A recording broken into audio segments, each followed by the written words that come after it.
വീരകേരളവർമ്മ വേലുത്തമ്പി ചെമ്പിലൊരരയനും പോരിൽ നേടിയതാണു കേരള സ്വാഭിമാനം, അതോർക്കണം.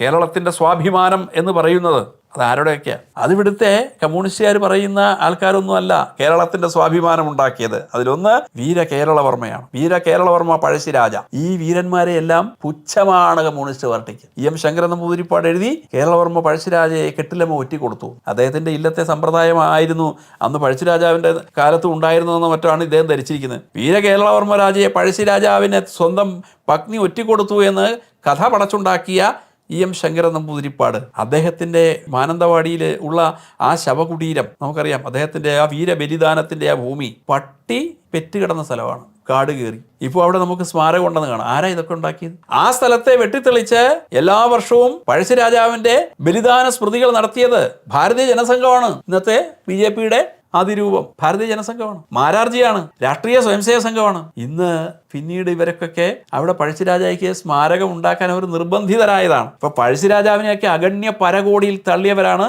ഇവർ. കാരണം എന്താണ്? ഈ കേരളത്തിൻ്റെ സ്വാഭിമാനം ഉണർത്തിയ 1857 ഒന്നാം സ്വാതന്ത്ര്യ സമരം എന്ന് നാം വിളിക്കുന്ന ആ പ്രസിദ്ധ സമരത്തിന് മുന്നേ ഇവിടെ വെള്ളക്കാരനോട് പടപൊരുതിയ വ്യക്തിയാണ്. അത് പഴശ്ശിരാജയാണെങ്കിലും വേലുത്തമ്പിയാണെങ്കിലും.